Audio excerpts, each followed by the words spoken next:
Hey guys, it's Adam. It's Monday, so here is your minister's moment. You know, a handful of us just got back from Lake Charles this weekend. Richie Rivers, Ryan Lux, John Embry, Bob Crocker, and myself spent a few days down in Lake Charles, Louisiana, doing hurricane cleanup after Hurricane Laura. And we saw a lot of things. Brought back a few battle scars and helped out as much as we could in a lot of different ways. We saw a lot of trees knocked down that we cut up and hauled to the street to be hauled away later. We helped tear out the drywall and flooring of a house that had been remodeled just 3 months ago for a young couple that couldn't have done it themselves. We helped hand out food. We tarped roofs. We did all kinds of different things in the short time that we were there.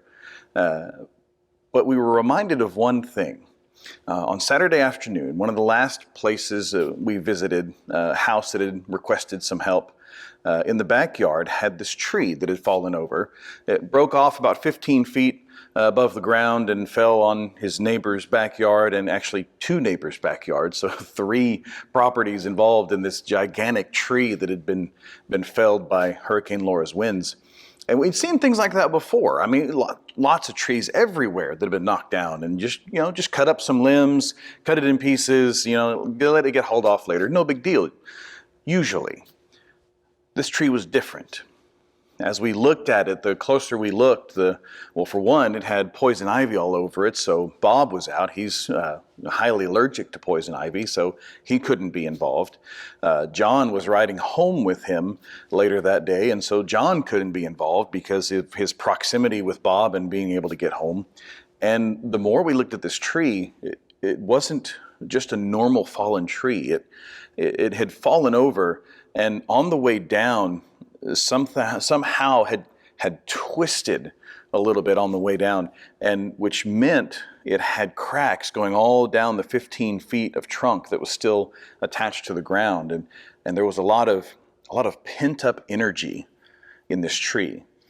And we as volunteers were looking at this and had to come to the unfortunate truth that in this particular case, we could not help.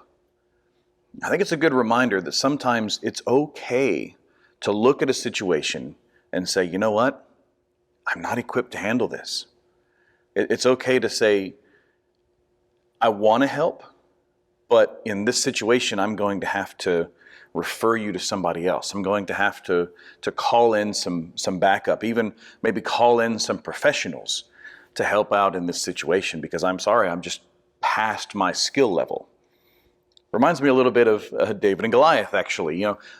Israel's armies had seen this giant of a man, this bear of a man come out roaring against the nation of Israel and against God, and they all shaking in their armor because none of them were equipped or trained to handle this guy until David arrives. David, who as a little shepherd boy had been defeating lions and defeating bears in protection of his flock, saw this great bear of a man roaring at the nations of Israel and was like, I can handle this. You guys sit back. Sometimes in life, we want to help, and that's a great thing to do. It is a wonderful thing to see somebody in need or to see a situation that needs help and step forward and help to address it. But we have to have the humility to be able to say, yeah, I'm going to have to help you find someone else that knows what they're doing much better in this situation than I do. Pride makes us want to go ahead and help anyway. And much like in the case of this tree, if we had done that, more than likely we would have done more harm than good to the tree, to the other properties, to even ourselves. It needed a professional. Sometimes it's okay to stop and say, you know what?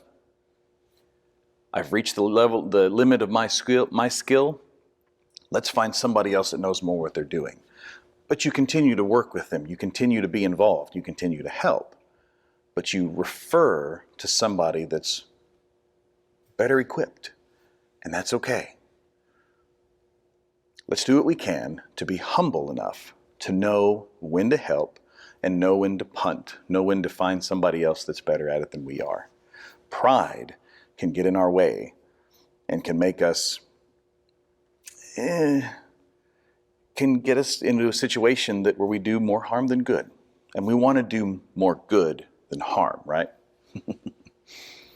Know yourself, know the situation, and do your best to help. Love you guys. See you next time.